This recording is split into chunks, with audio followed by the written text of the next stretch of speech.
Channel को subscribe करें और बेल आइकन को दबाएं। नमस्कार दोस्तों, मेरे YouTube चैनल पर आप सभी का स्वागत है। मैं हूं अभिषेक मिश्रा। आज हम लोग सीटेट का एक टॉपिक लेने जा रहे हैं, हम सतत एवं व्यापक मूल्यांकन। इसके बारे में हम लोग पढ़ेंगे। सतत एवं व्यापक मूल्यांकन क्या होता है इसके बारे में, और मूल्यांकन क्या होता है इसका अर्थ जानेंगे।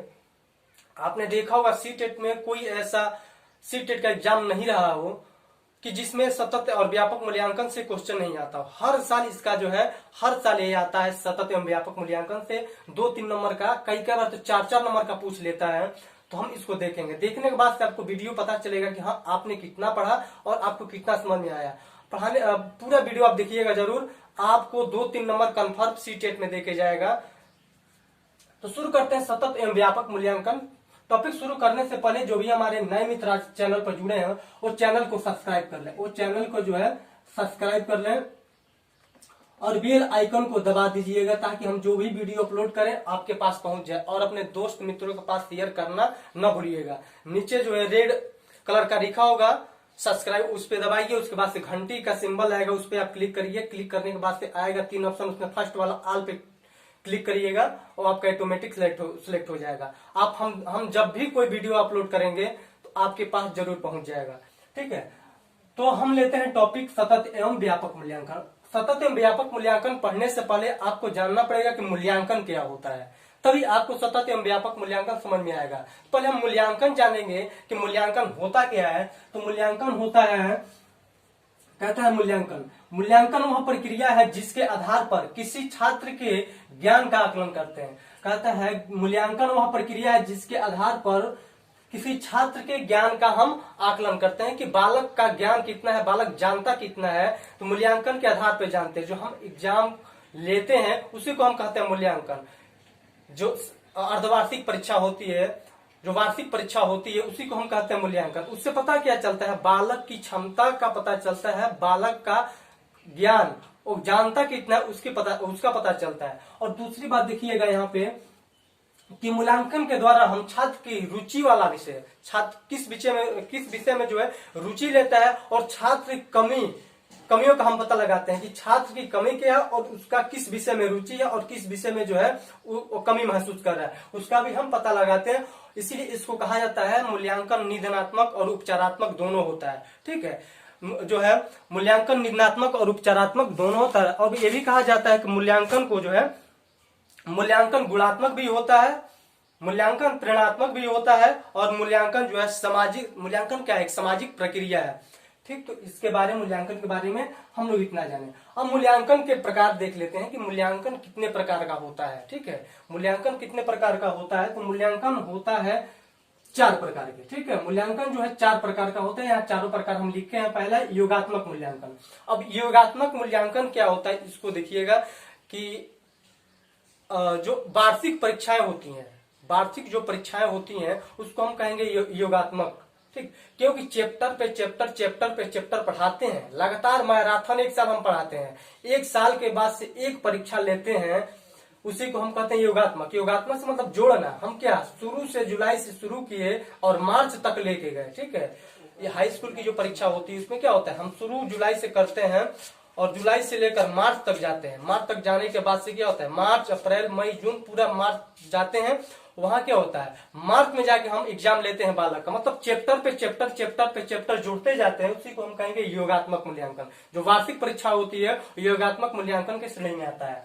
और दूसरा है रूपात्मक मूल्यांकन। रूपात्मक मूल्यांकन क्या होता है, ये होता है कि हम तुरंत पढ़ाएं, क्लास में जब तुरंत पढ़ाएंगे उसी का तुरंत जो है सवाल पूछ लेंगे बच्चे से, वही कहलाएगा रूपात्मक मूल्यांकन। और तीसरा कहता है सतत एवं व्यापक। ठीक है, तीसरा कहता है सतत मूल्यांकन। सतत मूल्यांकन क्या होता है, सतत का मतलब ये लगातार। ठीक है, लगातार, तो जो है लगातार परीक्षा ले जाए, लगातार मूल्यांकन किया जाए, ये सतत मूल्यांकन। और लास्ट कहता है व्यापक। व्यापक का एक और नाम है विस्तृत। ठीक है, व्यापक का एक और नाम है विस्तृत मूल्यांकन, इसको कह सकते हैं, या व्यापक मूल्यांकन के नाम से हम अधिकतर जानते हैं। इसको अपनी भाषा में विस्तृत मूल्यांकन भी कह सकते हैं। विस्तृत का मतलब होता है बहुत लंबा चौड़ा। ठीक है, उसका व्यापक मतलब क्या होता है, हर पक्ष का जानकारी जानकारी को इकट्ठा करना, फिर उसका मूल्यांकन करना क्या कहलाता है? विस्तृत मूल्यांकन या व्यापक मूल्यांकन। तो हमको हमारा टॉपिक क्या है? सतत मूल्यांकन और व्यापक मूल्यांकन। तो इसको हम पहले लेंगे, सतत मूल्यांकन क्या होता है। अब सिस्टम को सतत मूल्यांकन और व्यापक मूल्यांकन की जरूरत क्यों पड़ी, इसके बारे में थोड़ा जान लेते हैं। कि जो योगात्मक मूल्यांकन होता है उसमें क्या होता है, हम शुरू जुलाई से करते हैं और जाते हैं कहाँ तक? मार्च तक पढ़ाते हैं। फिर हम उसका बच्चे का क्या लेते हैं? एग्जाम, बोर्ड का एग्जाम लेते हैं, बोर्ड परीक्षा लेते हैं। तो बालक क्या रहता है, उसके पहले बालक कोई भी परीक्षा नहीं दिया है तो बालक क्या होता है, बालक के बच्चे के मन में, छात्र के मन में एक डर रहता है, एक भय रहता है और एक चिंता रहती है कि हम फेल होंगे कि पास होंगे। क्योंकि जुलाई से उसके मन में क्या बना रहता है कि हमको कोई परीक्षा देना नहीं है। वो परीक्षा देने के लिए जब दिसंबर आएगा बहुत जल्दी शुरू करेगा पढ़ने के लिए, और क्या उसकी उल्टी गिनती शुरू हो जाएगा और वो पढ़ नहीं पाएगा, वो एग्जाम की तैयारी नहीं कर पाएगा। बोर्ड की परीक्षा में बैठेगा तो डरा सहमा रहेगा और उसका क्या मूल्यांकन सही तरीके से नहीं हो पाएगा। इसी का योगात्मक का जो है, योगात्मक मूल्यांकन देखिए कि वार्षिक जो परीक्षाएं होती है तो उसमें क्या होता है, बालक डरा रहता है। तो योगात्मक मूल्यांकन को हटा कर क्या हम सतत मूल्यांकन और व्यापक मूल्यांकन को लाए हैं, ताकि सतत एवं व्यापक मूल्यांकन से बच्चा डरे नहीं, बच्चा क्या सहमे नहीं और अपने प्रिपरेशन को अच्छे तरीका से कर सके, अच्छे तरीका से अपने एग्जाम का प्रिपरेशन कर सके। तो हम लेंगे पहले सतत मूल्यांकन क्या होता है। सतत मूल्यांकन का अर्थ ही है कि लगातार परीक्षा, लगातार मूल्यांकन करना। तो इसमें पहले दिया है नियमित, ठीक है, पहला दिया है नियमित अंतराल पर मूल्यांकन। नियमित अंतराल पे जो है मूल्यांकन करना, नियमित अंतराल पे मूल्यांकन करना। एक नियमित अंतराल पे हम क्या करें, नियमित क्या है, हम जब क्लास में पढ़ाए 15 दिन पर, ठीक है, साप्ताहिक, मासिक, त्रैमासिक, हम क्या करें, बच्चे का हमेशा एक नियमित अंतराल पे क्या करें, एक नियमित अंतराल पे बच्चे का परीक्षा ले, एग्जाम ले, उसका आकलन करें कि बच्चा क्या जानता है। तब क्या होगा, वही कहलाएगा सतत मूल्यांकन।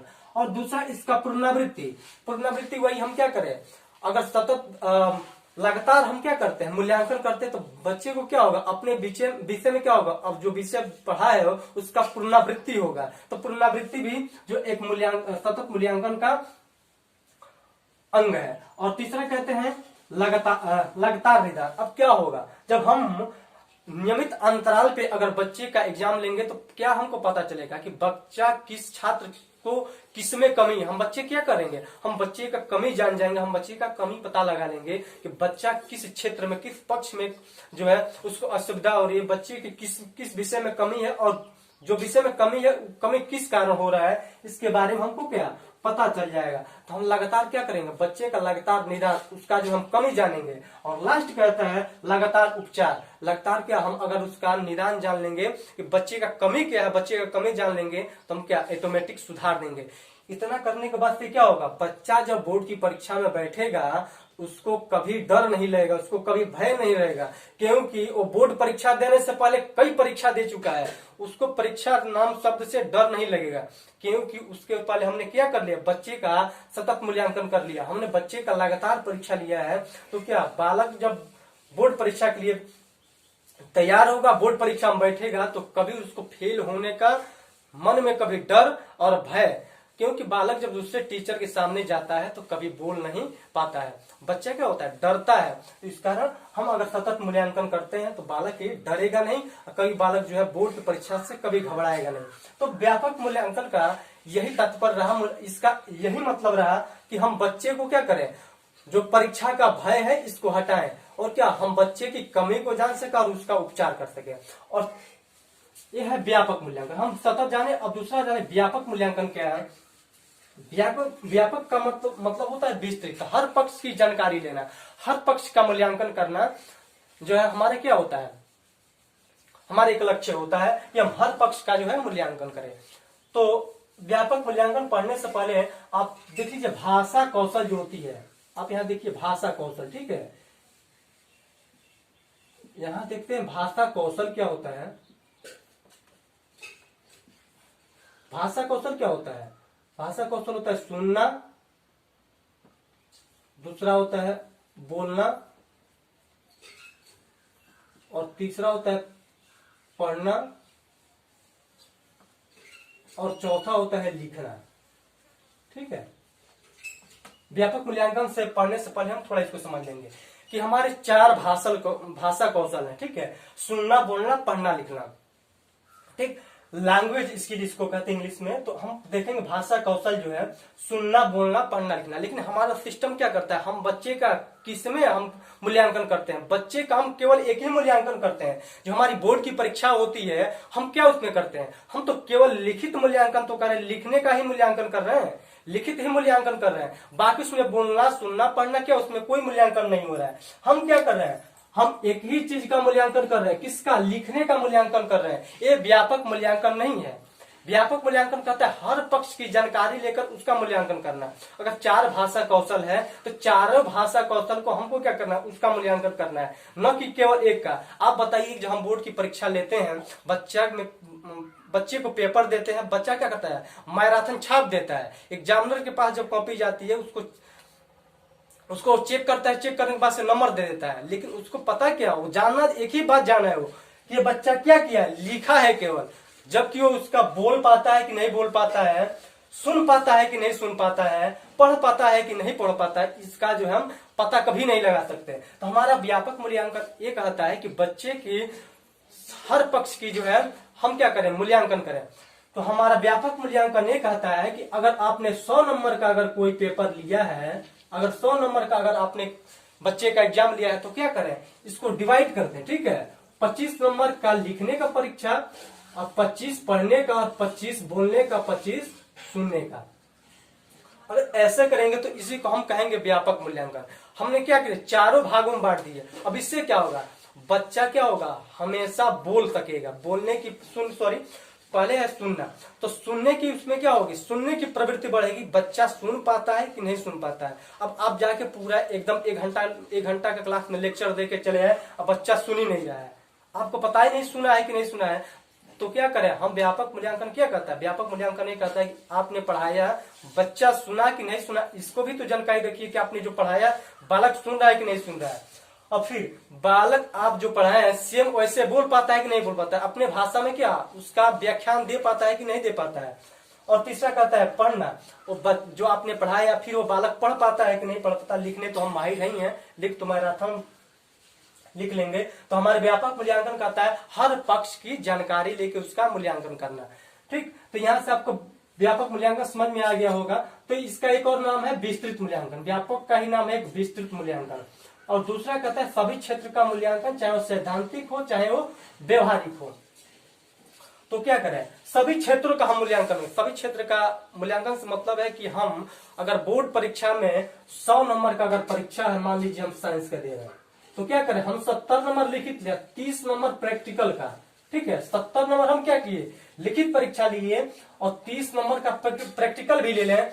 और प्रैक्टिकल कब लें, प्रैक्टिकल उसी समय लें जब ये लिखित परीक्षा आप ले रहे हैं, न कि पहले और बाद में लें। इससे क्या होगा, इसका पूरा मूल्यांकन हो जाएगा। 70 नंबर का पेपर दिलवाइए उसको, पेपर देने के तुरंत बाद उसको लैब में लेके जाइए, अपने आप उससे कहिए कि आप इन वस्तुओं को पहचानिए। जो भी आपको जो प्रैक्टिकल में होता है उससे बालक से क्या करिए, अपनी आंखों के सामने प्रैक्टिकल करवाइए और बच्चे के सामने जो देखेगा वो ज्यादा उसके मस्तिष्क में बैठेगा, वो ग्रहण शक्ति उसकी जो है क्षमता बढ़ जाएगी। वही कहता है व्यवहारिक मूल्यांकन, सभी क्षेत्रों का मूल्यांकन सैद्धांतिक हो चाहे वो व्यवहारिक हो, दोनों पक्षों का मूल्यांकन करिए आप, ठीक है। और तीसरा कहता है पाठ्य सहगामी क्रिया। तीसरा कहता है पाठ्य सहगामी क्रिया। पाठ्य सहगामी मतलब पाठ्य की सहायता करने वाला, पढ़ने में सहायता करने वाले। तो पढ़ने में सहायता करने में कौन कौन से, खेल, संप्रेषण, कला आदि का मूल्यांकन करना भी व्यापक मूल्यांकन में आएगा।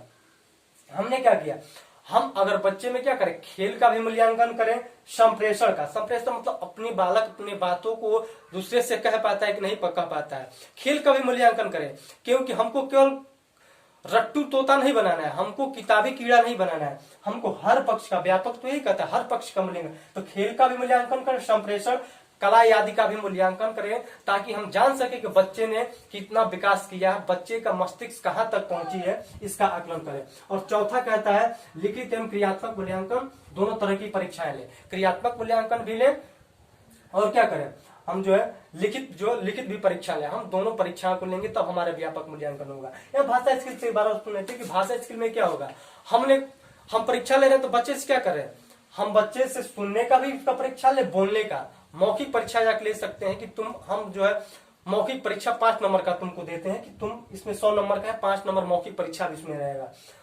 और पढ़ने भी उसका हम चारों कौशलों का क्या करें, मूल्यांकन करें, वही कहलाएगा क्या, व्यापक मूल्यांकन। तो आपको इस समझ में आ गया होगा कि सतत एवं व्यापक मूल्यांकन क्या होता है, इसका कितना महत्व है हमारे सीटेट में। ठीक है, सीटेट में इसका बहुत बड़ा महत्व है, 3-4 नंबर का हर बार पूछता है सतत एवं व्यापक मूल्यांकन से। इस बात का ध्यान रखिएगा। अगर आपके जो भी मित्र आज पहली बार जुड़े हैं हमारे चैनल पे, उस चैनल को सब्सक्राइब कर लीजिए और अपने दोस्त मित्रों के पास शेयर करना ना भूलिएगा। ठीक है, और कमेंट बॉक्स में फीडबैक जरूर बताइएगा। थैंक यू, धन्यवाद। दोस्तों चैनल को सब्सक्राइब करें, सब्सक्राइब करने के बाद बेल आइकन को दबाएं और अपने मित्रों के पास वीडियो शेयर करना ना भूलें और वीडियो को लाइक करें। धन्यवाद।